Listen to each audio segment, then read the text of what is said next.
Long leg माँ बकरी और फैटी टाइगर। जंगल में एक आलसी बाघ रहता था। वो हर किसी का शिकार चुरा कर खाया करता था। एक बार एक लोमड़ी अपने भूखे बच्चों के लिए शिकार ले जा रही थी कि तब आलसी बाघ उसका शिकार छीन लेता है। लोमड़ी बहुत कोशिश करती है शिकार वापस पाने की, पर बाघ लोमड़ी को मारकर नीचे गिरा देता है। तब लोमड़ी कहती है,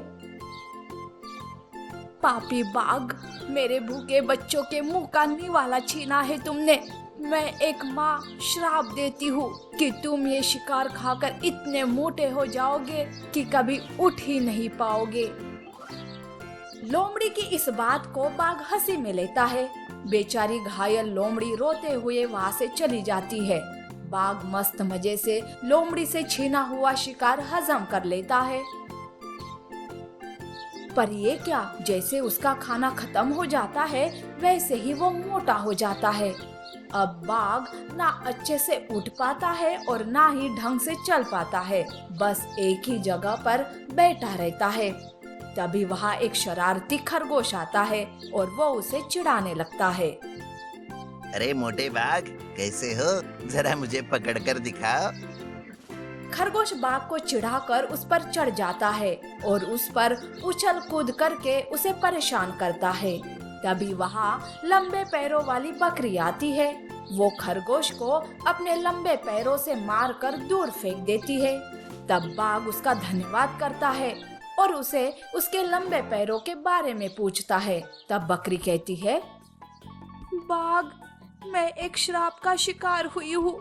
दरअसल क्या है ना, मुझे मेरी खूबसूरती का बहुत घमंड था। मैं किसी से ढंग से बात नहीं करती थी, उसी वजह से मेरे ये लंबे पैर हो गए हैं। और पता है तुम्हें, मेरे बच्चे, मेरे अपने बच्चे मेरे लंबे पैरों से डरने लगे और वो मुझे छोड़कर यहाँ जंगल में आ गए हैं। पता नहीं मेरे बच्चों का क्या हाल हुआ होगा। ऐसे कहते कहते बकरी रोने लगती है। तब बाघ भी भावुक हो जाता है और कहता है, बकरी बहन, ऐसे मत रो। मैंने देखा है कि एक माँ में कितनी शक्ति होती है। देखना, तुम्हें बच्चे जरूर मिलेंगे और अगर वो मेरे पास आए तो मैं उन्हें यही रोक कर रखूंगा। बाघ बकरी को जंगल के हर एक रास्ते के बारे में बताता है। बकरी अपने बच्चे को ढूंढने निकल जाती है। थोड़ी ही देर में वहाँ बकरी के 2 बच्चे आते हैं। मोटे बाघ को देखकर पहले वो घबरा जाते हैं। वो दूर दूर से बिना आवाज करे बाघ के सामने से जाने लगते हैं, पर तभी बाघ बच्चों को देख लेता है। बाघ उन बच्चों को अपने पास बुलाता है। बच्चे डरते हुए बाघ के पास जाते हैं। तब एक बच्चा कहता है, हमें मत मारो, हमारी माँ ना राक्षस बन गई है। हम उससे बचकर जंगल में आ गए हैं। अब तुम हमारी जान मत लो, प्लीज हम दोनों को छोड़ दो। बच्चों, घबराओ मत, मैं तुम दोनों को कुछ नहीं करूंगा। और हाँ, अभी तो रात होने वाली है। ऐसे अकेले घूमते रहोगे तो तुम किसी जानवर का शिकार बन जाओगे। इसलिए आज मेरे पास यही रुक जाओ। बाघ बकरी के बच्चे को पहचान गया था, इसीलिए वो बच्चों को अपने पास रोक लेता है। थोड़ी ही देर में बकरी बाघ के पास आती है।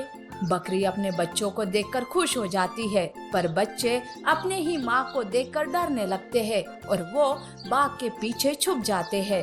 तब बाघ बच्चों से कहता है, इधर आओ बच्चों, भला कभी कोई माँ राक्षस हो सकती है क्या? एक बार बिना डरे अपनी माँ को देखो, तुम्हें उसकी आंखों में प्यार ही प्यार दिखाई देगा। बच्चे अपनी माँ के पास जाते हैं। बकरी को उसके खोए हुए बच्चे वापस मिल जाते हैं। बकरी बाघ का धन्यवाद करती है। तभी बाघ अपने साधारण रूप में आता है। तब तो बाघ खुशी से नाचने लगता है। बकरी भी बाघ के लिए खुश हो जाती है और कहती है, आज तुमने माँ का दिल समझ लिया, मेरी मदद की, इसीलिए तुम्हारा श्राप खत्म हो गया है।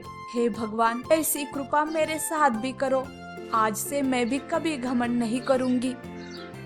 ऐसा कहते ही बकरी भी अपने साधारण रूप में आती है। इस तरह से अपनी अपनी गलती सुधार कर दोनों भी श्राप से मुक्त हो जाते हैं। बाघ आलस छोड़कर दूसरों के मन को समझने लगता है। तो बकरी अपने बच्चे को लेकर अपने घर वापस जाती है और खुशी से अपने बच्चों के साथ रहने लगती है। ऐसी और अमेजिंग कहानियों के लिए हमारे चैनल को लाइक और सब्सक्राइब करना ना भूलें। शुक्रिया।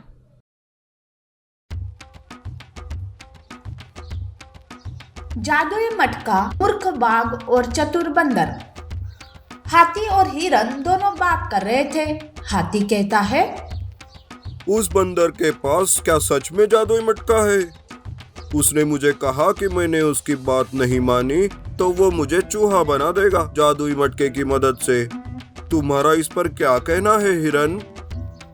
नहीं हाथी, तुम्हें पता नहीं क्या कि वो बंदर अपनी बात मनवाने के लिए क्या क्या चालाकी करता है। तुम उसे ऐसे घबराओ मत, वो बंदर कुछ नहीं करेगा। ये बात बाघ सुन लेता है और खुद से कहता है, जादुई मटका, मुझे चाहिए वो जादुई मटका। फिर इस मटके से मैं जंगल का राजा बनकर राज करूंगा। बाघ तुरंत बंदर के पास जाता है और उसे जादुई मटके के बारे में पूछता है, पर बंदर इस बात से मुकर जाता है कि उसके पास कोई जादुई मटका है। तब बाघ को बहुत गुस्सा आता है और वो कहता है, अरे बंदर, मुझे क्या तुम मूर्ख समझते हो? मैंने खुद सुना कि तू उस हाथी को चूहा बनाएगा, वो भी जादुई मटके से। तूने अगर वो जादुई मटका मुझे नहीं दिया तो तेरी खैर नहीं। बस आज का ही वक्त है तुम्हारे पास। अरे बाघ, मैं सच कह रहा हूँ, मेरा विश्वास करो। मेरे पास कोई जादुई मटका वटका नहीं है। बाघ बंदर की एक भी नहीं सुनता और उसे धमकाकर वहां से चला जाता है। तब बंदर सोचने लगता है, अरे बाप रे, मैंने तो हाथी को डराने के लिए मजाक किया था, पर बाघ तो इसे सच ही समझ रहा है। अब क्या करूं और कैसे समझाऊं इस मूर्ख बाघ को? बाघ बड़ा खुश हो जाता है कि उसे जादुई मटका मिलने वाला है। इसीलिए वो पहले ही जंगल के जानवरों पर हुक्म जता रहा था। वो जानवरों को डरा रहा था। दूसरे दिन वो फिर से बंदर से जादुई मटके के बारे में पूछता है, पर तभी भी बंदर सब सच बताता है। पर बाघ है कि बंदर पर विश्वास ही नहीं रखता।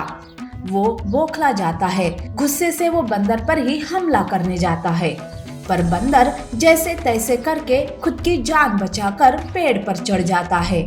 तब बाघ कहता है, सुन बंदर, तूने अगर मुझे जादुई मटका नहीं दिया तो मैं इस जंगल के जानवरों को मार डालूंगा। तुझे मेरी बात पर विश्वास नहीं हो रहा है ना? तो देख। बाघ पास ही खड़े खरगोश पर हमला करता है और उसे मार देता है। उसका ये रूप देखकर बंदर भी डर जाता है। अब वो बाघ को सबक सिखाना चाहता है, इसीलिए वो सोचता है, अब तो इस बाघ को जादुई मटका देना ही होगा। देख बाघ, अब मैं तेरा क्या हल करता हूँ। बंदर गांव में जाकर वहां से एक मटका लाता है और उसमें तालाब का पानी भर देता है। उसे लेकर बाघ के पास जाता है और कहता है, सुनो बाघ, ये लो जादुई मटका। इसमें जो जादुई पानी है उसे पीकर तुम शक्तिशाली बन जाओगे।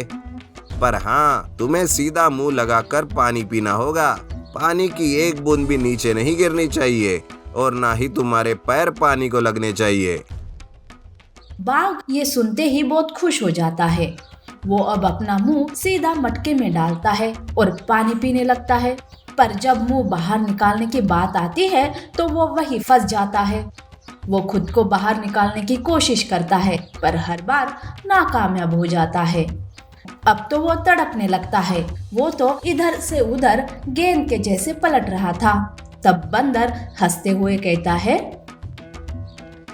मूर्ख बाघ, मैंने कितना समझाया कि मेरे पास कोई जादुई मटका नहीं है, पर तुमने मेरी बात ही नहीं सुनी। अब देख ले तू ही, आई क्या जादुई शक्ति तुम्हारे पास? और अगर आई होगी तो दिखा बाहर निकल कर।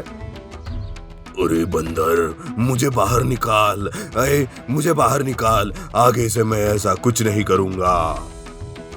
अब बंदर उसकी इस हालत का मजा लेता है। बाघ मदद के लिए पुकारने लगता है। उसकी आवाज से बाकी के जानवर भी वहां आते हैं। वो भी उसी पर हंसने लगते हैं कि तब वहां हाथी आता है। पर हाथी अपनी सूंड से बाघ को मटके से बाहर निकालता है। बाघ वहां से भाग निकलता है। तब हाथी बंदर से कहता है, अरे बंदर, इसमें तो तुम्हारी ही गलती है। तुमने ही पहले जादुई मटके की बात निकाली। आगे से ऐसा मजाक कभी मत करना जिसकी वजह से किसी जानवर को उसकी कीमत चुकानी पड़े। बंदर आगे से ऐसा न करने की ठान लेता है, पर हंसी मजाक में ही सही बाघ को अच्छा सबक मिल जाता है। ऐसी और अमेजिंग कहानियों के लिए हमारे चैनल को लाइक और सब्सक्राइब करना ना भूलें। शुक्रिया।